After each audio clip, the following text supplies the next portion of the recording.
Hello everyone.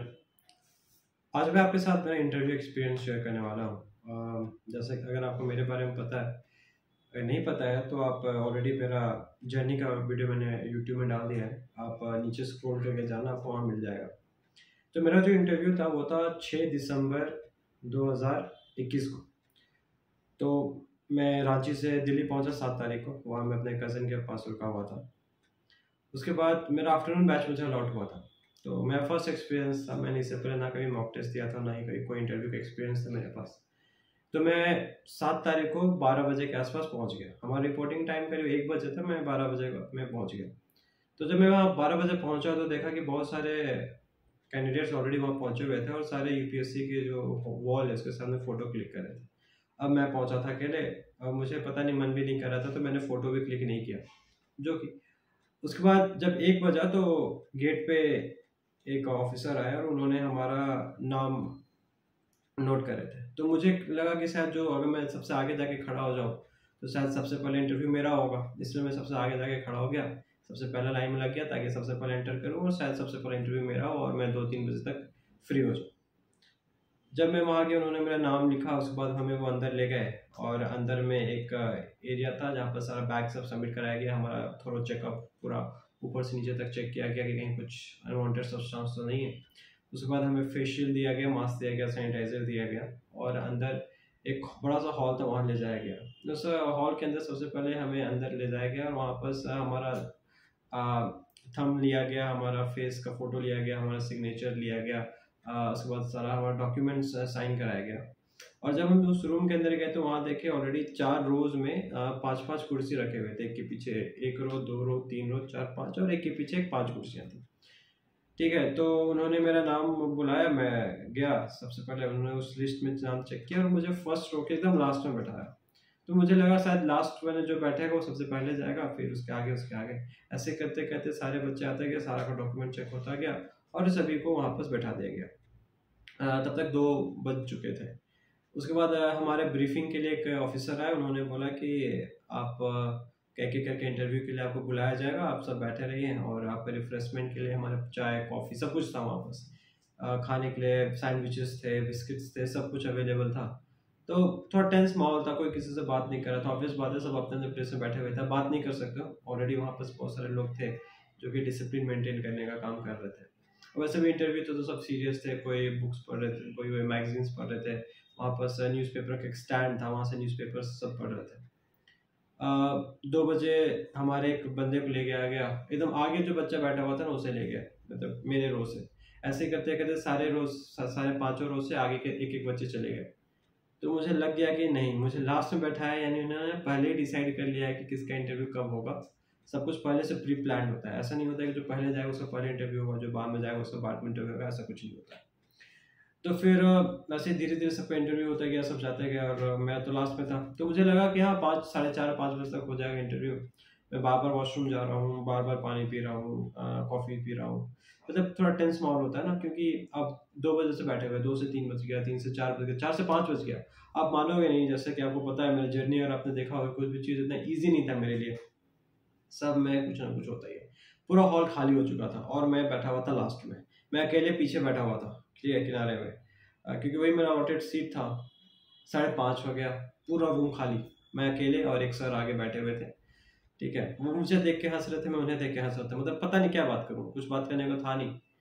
तो अब 5:30 हुआ ना, पूरा अंधेरा हो चुका था, मतलब कोई नहीं था, लिटरली कोई नहीं था। जितने लोग साफ सफाई करने वाले थे वो लोग भी साफ सफाई करके चले गए थे। तो 5:30 बजे मुझे बुलाया गया। मैं बाहर गया तो जो ढोलपुर हाउस जो गोल सा है उसके अंदर हमें ले जाया गया, मुझे ले जाया गया। वापस जाके एक चेयर के सामने मुझे बैठा दिया गया। गेट था बड़ा सा, वहाँ पर बैठा दिया गया। और जब मैं उस गेट के ऊपर चेक कर रहा था ना, वहाँ एक नेम प्लेट लिखा हुआ था, वहाँ लिखा हुआ था डॉक्टर मनोज सोनी। मैं समझ गया कि मुझे डॉक्टर मनोज सोनी का बोर्ड अलॉट होगा। जो नहीं जानते हैं आपको मैं बता दूँ, वो 2022 अभी अप्रैल में उन्हें चेयरमैन बनाया गया यूपीएससी का। तो उनका बोर्ड मुझे अलॉट हुआ। मैं पहले बता दे रहा हूँ, मुझे कोई एक्सपीरियंस नहीं है इंटरव्यू देने का, कोई मॉक इंटरव्यूज नहीं, कुछ नहीं। मेरा लाइफ का पहला इंटरव्यू है। ठीक है, सबसे पहला इंटरव्यू मेरा लाइफ का कब हुआ था, जब मैं नर्सरी में एडमिशन कराने गया था कहीं। उसके बाद से मैंने कोई इंटरव्यू कुछ नहीं दिया है और सीधे यूपीएससी का इंटरव्यू। टेंस था लेकिन कॉन्फिडेंस था, क्योंकि देखो आपको पता है ना, मैं 6 साल से बच्चों को पढ़ा रहा हूँ, स्पीकिंग का एक्सपीरियंस है। डरता नहीं हूँ मैं, क्राउड के सामने कभी नहीं डरता। मैं किसी के सामने हज़ारों की भीड़ लगा मैं बोल देता हूँ, इतना कॉन्फिडेंस था। तो बाहर एक आदमी था, उन्होंने अंदर से एक बेल आया तो वो आया और उन्होंने गेट खोला, जो बाहर जो आदमी बैठा हुआ था। मैं अंदर गया, तो जब मैं अंदर गया तो देखता हूँ कि सामने ब्लैक कलर के कोट में, मतलब पूरा लॉयर का ड्रेस में थे, ठीक है, वो डॉक्टर मनोज सोनी बैठे हुए थे। मुझे नहीं पता डॉक्टर मनोज सोनी होते कौन है, मैंने कभी देखा भी नहीं उन्हें, मुझे लगा शायद वही होंगे। आगे से सामने चेयर में बैठे हुए थे, प्रॉपर टेबल था, वहाँ चेयर था, वो मेरे डैड पलट रहे थे। उनके दोनों टेबल के दोनों साइड एक एक मेंबर बैठे हुए थे और एक जस्ट मेरे बगल में बैठे हुए थे इधर साइड में, मतलब उनको देखने के लिए मुझे माथा घुमाना पड़ता था ना, सटे हुए मेरे से बैठे हुए थे और चेयर सामने रखा हुआ था। तो मैंने उन्हें विश किया और मैं बैठ गया।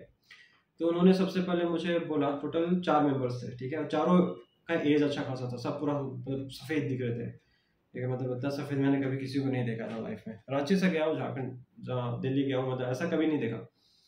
उसके बाद उन्होंने मुझे बोला कि आप अपना मास्क नीचे करो, मैं आपको आइडेंटिफाई करना चाहता हूँ। आपने अपने साथ फ़ोटो लाया? तो मैंने बोला हाँ सर फ़ोटो लाया हूँ, 2 पासपोर्ट साइज़ फ़ोटो लेके जाना होता है।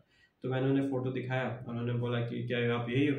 तो बोला हाँ सर मैं यही हूँ। उसके बाद उन्होंने बोला कि आप चाहो तो अपना फेस शील्ड नीचे रख सकते हो, और मास्क को लगाए रखना, वो आपके ऊपर है। तो मैंने फेस शील्ड नीचे रख लिया, क्योंकि एक्सपीरियंस नहीं ना फेस शील्ड पहन के बोलने का।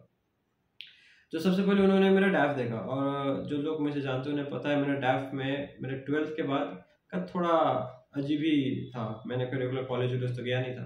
तो उन्होंने मुझे डायरेक्ट सबसे पहला क्वेश्चन यही पूछा कि आप अपने 12th के बारे के बाद बताओ आपने क्या क्या किया, ठीक है, क्योंकि इग्नू का स्टूडेंट था मैं, तो ऑब्वियस बात है जरूर कुछ साइड में कर रहे होगे, कोई बिजनेस होगा या कुछ और एक्टिविटीज़ कर रहे होगे जिसके कारण मैंने नहीं किया। अगर इसके बारे में आप जानना चाहते हो मेरे बारे में आप तो वीडियो देख लेना, मैं ज़्यादा आंसर्स पे नहीं जा रहा हूँ, मैं बस क्वेश्चंस पे डील कर रहा हूँ। तो मैंने उन्हें सबसे एक्सप्लेन किया क्या क्या सर्कमस्टांसेस थे मेरे पास, मैंने क्या क्या किया और किस कारण से मैंने इग्नू से ग्रेजुएशन किया।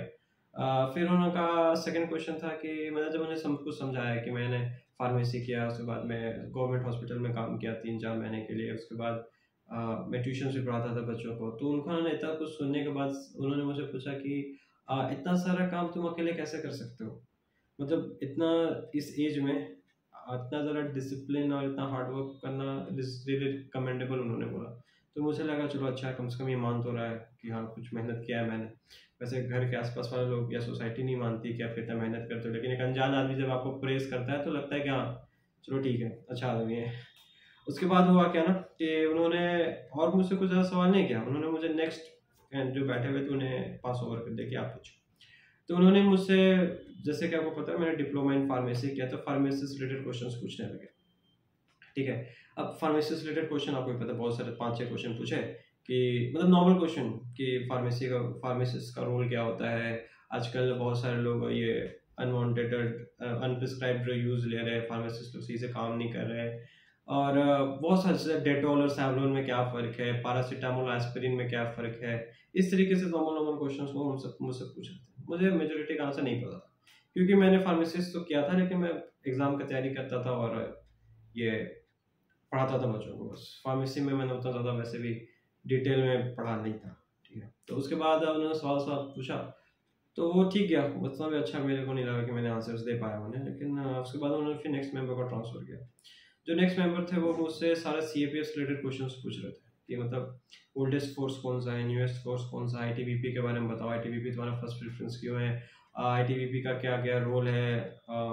फिर उन्होंने एक ऐसा क्वेश्चन पूछा था कि फिजिक्स के बारे में पूछ रहे थे कि जो लोग परेड करते हैं ना, वो लोग सोल्जर्स को कहा जाता है जब वो ब्रिज को क्रॉस करते हो तो परेड करके क्रॉस नहीं करना चाहिए, तो क्यों नहीं करते हैं, ये सब क्वेश्चन पूछा था। और स्कूल में इंटर हाउस कंपटीशन होते हैं, इंटर स्कूल कॉम्पिटिशन होता है, ऐसा क्यों होता है, क्यों स्कूल्स में ग्रुप्स बनाए जाते हैं, क्यों स्कूल में हाउसेस बनाए जाते हैं, उसका क्या रोल है।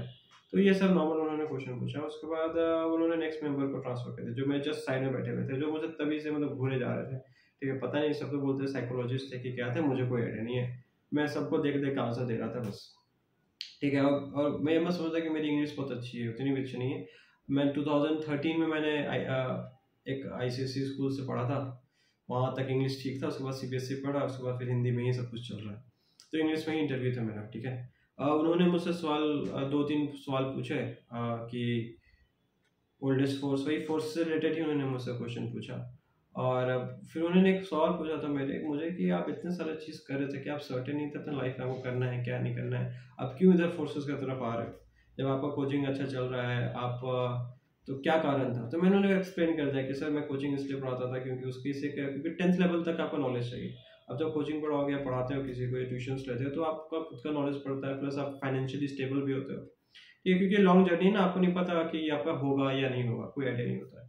तो इतना सारा कुछ हुआ इंटरव्यू में, ठीक है। तो उसके बाद फिर उन्होंने बोला ठीक है राहुल थैंक यू, और फिर आप जा सकते हो। तो मैं बाहर आया तो 6:30 हो चुका था, मतलब सबसे आखिरी आदमी मैं ही निकल रहा था, पूरा अंधेरा हो चुका था। मतलब नया शहर था दिल्ली, मुझे कोई आइडिया नहीं था। तो ये था मेरा इंटरव्यू का एक्सपीरियंस। अभी आप लोग बहुत लोग सोच रहे हो कि आपसे SRT तो नहीं पूछा गया, 6 क्वेश्चन रिएक्शन टेस्ट। मुझसे ना उन्होंने एकदम, पता नहीं कैसा इंटरव्यू था, बाकी का कैसा गया मुझे पता नहीं है, लेकिन SRT मुझसे एक भी नहीं पूछा कि सिचुएशन रिएक्शन टेस्ट, कुछ नहीं। उन्होंने मुझे फोर्सेस के बारे में ज़्यादा डिटेल नहीं पूछा। उन्होंने मेरे ग्रेजुएशन के बारे में मुझसे कुछ नहीं पूछा, सोशियोलॉजी मेरा ग्रेजुएशन था। उन्होंने इग्नू के बारे में मुझसे कुछ नहीं पूछा। उन्होंने मेरा एजुकेशनल बैकग्राउंड के बारे में कुछ नहीं पूछा। मतलब इधर उधर से बस रैंडमली उनके दिमाग में जो आ रहा था वो पूछ रहे थे, मुझे पता था तो मैं बता रहा था, नहीं पता था तो मैं सीधे बोला था no sir I don't know, बस। उन्होंने ये भी नहीं बोला क्योंकि यू ट्राई भी नहीं, आई don't know the next question, ठीक है। इस तरीके से मेरा टोटल इंटरव्यू गया। तो ये चीज़ याद रखना, सबको मैं लास्ट में ही बोलूँगा कि डैफ प्रिपेयर कर लो अच्छा से। डैफ में जो चीज़ भर रहे हो सोच समझ के भरना, ज़्यादा मत भरना, ज़्यादा भरोगे ज़्यादा पढ़ना पड़ेगा, यानी समझ रहे हो, जितना शॉर्ट हो डैफ, जितना जेन्युइन लगे डैफ उतना अच्छा। और एक चीज़, उन्होंने मुझे प्रेफरेंस जो था ना, वो प्रेफरेंस के बारे में भी नहीं पूछा कि क्यों आपने इसे लास्ट रखा है, क्यों आपने इसे फर्स्ट रखा है, कुछ नहीं। मैंने बहुत सारे स्पोर्ट्स मेंशन किया था वहाँ पर, फुटबॉल था मेंशन किया हुआ था। तो एक क्वेश्चन उन्होंने जरूर पूछा था कि फुटबॉल इतना इंडिया में डेवलप क्यों नहीं कर पाया। तो मैंने जो आंसर दिया था ना, बहुत लोग, मैंने UPSC से आंसर नहीं दिया था उन्हें, ये था ना कि एक ऐसा गवर्निंग बॉडी नहीं है। मैंने उन्हें नॉर्मल एक फुटबॉल प्लेयर जो होता है, गांव का बंदा जैसा आंसर देता है, मैंने वैसे ही दिया। जो मन में आया था मैं बोलते गया, ठीक है। बड़ा सिंपल सा चीज़ मैं सोच के गया था, जो मन में आएगा बोलूंगा, अगर लेंगे तो ठीक है, नहीं लेंगे अगला साल ट्राई करेंगे, उससे ज़्यादा कुछ नहीं करना था, ठीक है। ये था मेरा इंटरव्यू।